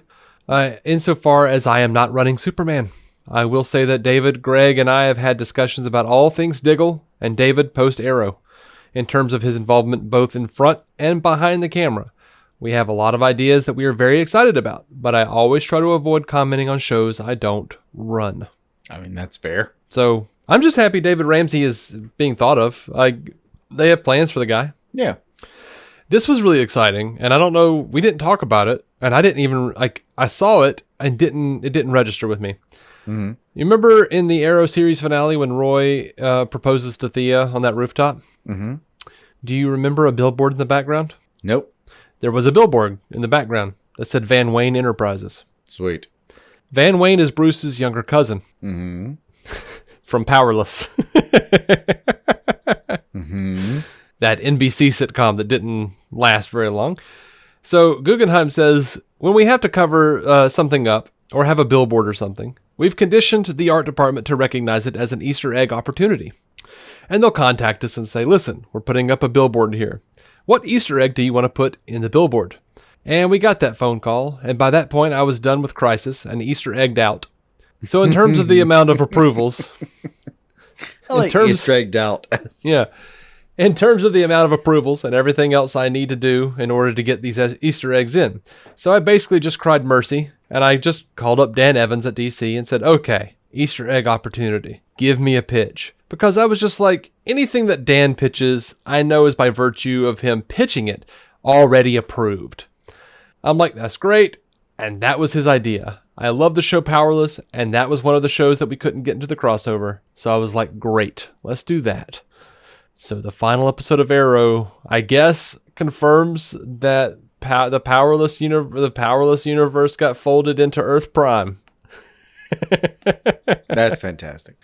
I'm also loving this like juxtaposed to, you remember a few years ago when there was Wayne in the background of, I think, an Arrow shot? Mm-hmm. And it was a big deal because, oh my God, blah, blah, blah, blah, blah. And no, I think that was actually on Gotham, and it was a stock right. shot from Warner Brothers, and they saw Queen Consolidated in the background. Yeah, right. It was the other way around. It was Gotham and Queen. And I don't need you to assure me. It was -1 to everything I was saying. Yeah, so that was like a big deal of, oh my God, blah, blah, blah. And the funny part was they came back with some explanation about like, well, no, not really. We just drag backgrounds out of other shows sometimes, and this is what we came up with. This was just here and no one noticed. That was a doctored stock shot from Warner Brothers. Yeah, sorry. Yeah, sorry, we got your hopes up. Don't worry about it too much. Kind of fun. Kind of fun to think about that with this explanation. Mm-hmm. That's pretty sweet. Yeah. So there's a report going around from some place, I think it's called Prime Timer, and I don't know how legit this is, but it's interesting. They have plot details for Superman and Lois, sort of a synopsis. And it says, as the series opens, Lois Lane is still working at the Daily Planet. Clark Kent has just been fired following a massive layoff plan at the Journal. His father, Jonathan Kent, is no longer with them, while his mother, Martha Kent, is living alone on the farm where he grew up in Smallville. They have twins, Jonathan and Jordan Kent, who are 13 and very different, both physically and otherwise. Jonathan is the popular one, an all-star athlete who's about to enter the varsity team, while Jordan is more introverted, anxiety-prone, and very much into computers and video games. They don't know who their father really is, yet, and they may or may not have inherited his powers. Lois's father, General Samuel Lane, is in the picture and knows about Clark. Lana Lang is also a big part of the show. She's a banker, still living in Smallville with her husband, Kyle Cushing, a firefighter, and their daughter, Sarah, who's 14, and younger Sophie, who's 8. They are in a dark place. Kyle is a drunk, and Sarah tried to take her own life a year ago. The story also says that the primary antagonist in the show will be the Stranger, who I just assume will wind up being Jor-El like it was in the comics. Mm-hmm. But, yeah, that or would be... Phantom, if luck dawns it upon us, yeah. Mm-hmm. But I'd be okay with all that. They have officially cast the sons. It was Jordan Elsass and Alexander Garfin as Jonathan and Jordan Kent. Haven't seen them? Let me guess. Dark-haired. I think one of them's kind of fair-haired, but I mean, like a lighter brown maybe. But they're on things. Hulu's Little Fires Everywhere for Elsass, and Garland was nominated for an Annie Award for voicing Linus in the Peanuts movie. All right. Not stuff on our radar, but yeah. And speaking of just like But, not on you our know. radar, okay. Good background. Doom Patrol cast Chief's daughter, Dorothy. Mm-hmm. And I think it's funny because they didn't let us see her face in the finale. They made a point of it. Yeah, they made a point of it. And now they've cast this girl who apparently I didn't even think to write down her name. Not that it matters, because when you look her name up, like 2 or 3 different actresses show up, and none of them have Doom Patrol on their IMDb or any of their credits. Nice. So, still don't know, y'all. I just think it's funny they made a point of like announcing this casting, and there's no way to know who the hell she is. I mean, I guess if I really dug deep or something, but I'm not going to do that. No, I kind of want it to make sense, though. Like, she's not a part of reality. She controls it. Mm-hmm. I would dig it so much if they did that. But, hard to mount and kind of an insider joke, so whatever. Yeah. All right. Well, that's everything I have for the show. Well, we're done. How's that? Oh, that fast.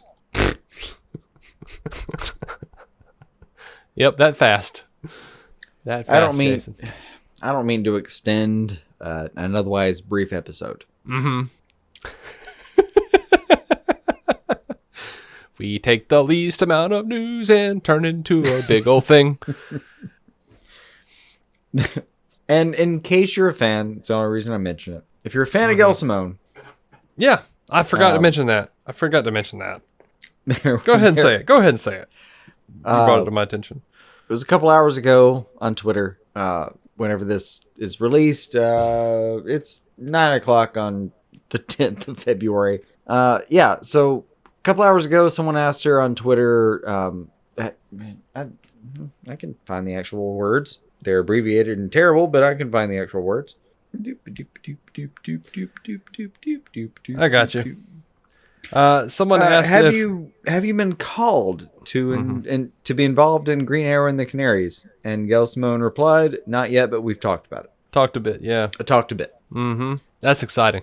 I only say that because, if those two are talking, that's good news. That is good news if those two are talking. Gail Simone talking to any of these productions is good news to me. Yep. Well, that's all I've got in other news. That's right. That's all I got. So, I'm sorry. I forgot about that one. You sent that one to me before we started. And How dare you? it was like right before, and then we took like a million hours on the first story. I forgot, man. I'm sorry. Then my freaking internet went out. We had to change our recording. You forgot what show you were a part of. I don't even know who I am, much less what show I'm running. We can meander with the best of them. No, I knew. That's fair. Let's get out. All right, y'all. Remember, there's a Joker giveaway, and you know what you got to do. You got to go leave us them reviews or share us on social media and let us know that you're entering the contest, because otherwise, no, you're not going to get it. You're not going to get anything. There's no hope. No, say hi to some other people, then say hi to us. That's it. That's right. And I don't know. The next time you see us, I might just repost our Birds of Prey review and call it Harley Quinn Birds of Prey review. No, we could now. We could. We could. Save us a week's work. Yeah, just throw it up. Yeah. Anyway, until next time, y'all, keep some DC on your screen. Bye. Our intro music is by Jason Goss and Michael Shackelford. Michael's band, Galactic Engineers of Magnetic Sounds, or GEMS, can be found on SoundCloud and Bandcamp. Visit DCOnScreen.com to find our Patreon, merch, contact information, and every episode of the show for free, including crossovers we've done with other podcasts. DC On Screen is a maladjusted production. For more from me and Jason, including sketch comedy, vlogs, parodies, and our improvised web series Hey Guy, visit maladjusted.tv.